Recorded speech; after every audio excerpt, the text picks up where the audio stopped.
11 কোটি টাকা ব্যয়ে আগরতলা দশমী ঘাটে নবনির্মিত অত্যাধুনিক পরিসরের শুভ সূচনা করলেন ত্রিপুরার মুখ্যমন্ত্রী ডাক্তার মানিক সাহা।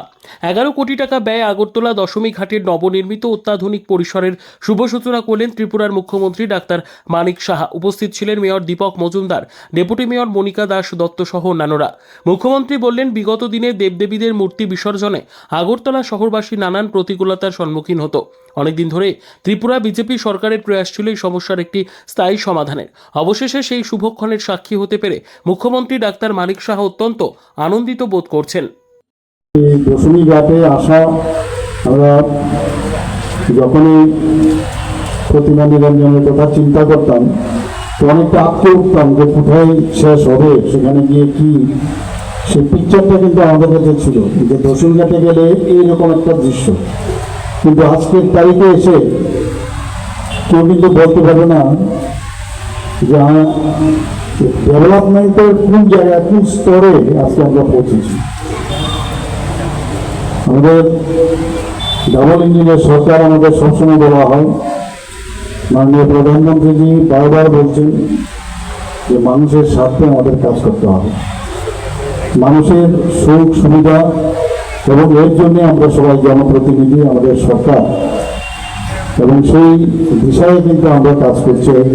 একটু আগে আমরা উজ্জয়ন্তা প্যালেসের যে নর্থ গেট থেকে শুরু করে সেটা সাউথের দিক দিয়ে সমস্ত জায়গায় এত সুন্দরভাবে দুটো লেককে সৌন্দর্যায়ন, সেখানে ফাউন্টেন এবং সেলফি তোলার বসার জায়গা, অপূর্ব এক দৃশ্য। নিশ্চয় আপনারা যে দেখবেন সেটা। এবং সেখান থেকে আসার পর আজকে এখানে এলাম, যে এখানে প্রতিদিনই খালি আমরা যে আমাদের যে মায়ের দর্শন আমরা পেয়েছি সেই বিষয়ে ডেভেলপমেন্ট ছাড়া আমাদের কাছে কিছু নেই, সেই কাজটা আমরা করছি।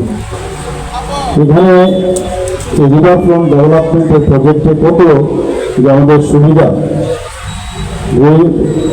এই যে বাঁধের কারণে, যে বাঁধের এখানে বহু পুরনো বাঁধ কিন্তু ছিল মাটি দিয়ে তৈরি, এবং অনেকটা ভঙ্গুর অবস্থায় ছিল অনেক জায়গায়। আমরা খুব আতঙ্কে থাকতাম যখন এবারেও বন্যায় যে জলের যে বৃষ্টিপাত আমরা দেখেছি, এতে করে আমরা কিন্তু খুব শঙ্কিত ছিলাম কি হবে।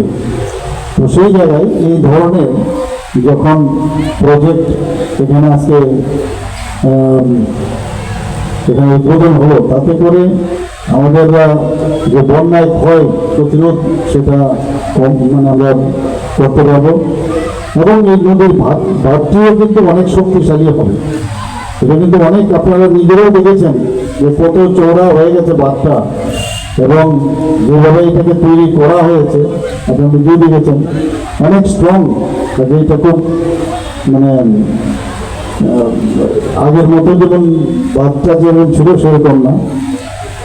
এবং শুধু তাই নয়, যে নদীর যে পাকটা সেটাও কিন্তু যে ব্যবস্থাপনায় যেভাবে এখানে পাথর রাখা হয়েছে, তাতে গেলে সেটারও এই ক্ষয়যুক্ত সেটা কম হবে। এখন নাই বললে চলে। এখানে হাওড়া নদীর যে জল দূষণ আমরা মুক্ত করতে আমরা কিছুদিন আগে এখানে এসেছিলাম, শীতনালা ট্রিটমেন্ট প্লান্ট এখানে আমরা নির্মাণ করেছিলাম, এবং সেখানে আমি দেখেছি কীভাবে জলকে সেটাকে পিউরিফাই করে আমাদের আগরতলা শহরের আগরতলাবাসীদের জলটা দেওয়া হবে।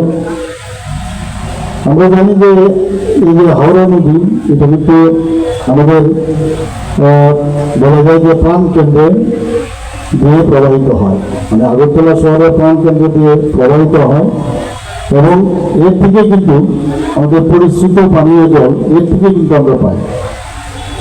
একটা সময় ছিল এই পরিশ্রিত পানীয় জল যখন কলেজ থেকে কলেজের এখান থেকে ট্রিটমেন্ট করে জল দিত, তখন আমাদের 3তলা বাড়িতে কিন্তু জল এমনিতেই চলে আসতো, আর আস্তে আস্তে করে 2তলা, তারপরে গ্রাউন্ড, এখন তো মাটির নিচেও জল আসে না। তো মোটর চালিয়ে তারপরে উপরে ট্যাঙ্কি করে ডিমান্ড বেড়ে গেছে, কিন্তু জল সাপ্লাই অনেকটা কমে গেছে। তো তো সেই দিকে আমাদের এখন নতুন ভাবে চিন্তা ভাবনা হচ্ছে যে কিভাবে পরিশ্রুত পানীয় জল শুধু নদীর উপর ভিত্তি করলেই হবে না, অন্যান্য যেসব রিসোর্স সেই রিসোর্সের মাধ্যমে বিভিন্ন প্রকল্প আমরা হাতে নিয়েছি। এই নদীতে যেটা একটু বলা হলো প্রতিমা নিরঞ্জন থেকে শুরু করে এখানে বিভিন্ন ধর্মীয় যে আচার আচরণ সেটাও কিন্তু এই আমাদের হাওড়া নদীর উপর আমাদের করতে হয়। এটাকে পিওর রাখা, এটাকে যাতে কোনো অবস্থায় নোংরা না করা হয়, ইমপিওর না করা হয়, পলিউটেড না করা হয়, তার জন্য আমাদের সবাই এদিকে নজর রাখতে হবে। এখানে নদীর বেশিরভাগ অংশেই আমরা কঠিন ও তরল পদার্থ আমরা দেখতে পাই, আমরা নিজেরাও দেখি, এতে করে দূষিত হয়। তো এলাকাবাসীকে আমি বলবো সেদিকে নজর রাখা।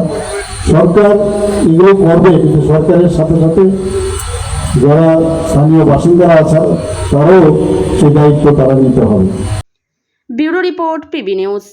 Annapurna medical hall, chemist and druggist. এখানে সকল প্রকার ওষুধ পাওয়া যায়। নবাবহাট মোড়, পূর্ব বর্ধমান। যোগাযোগ করুন 6295528655 অথবা 7602347696।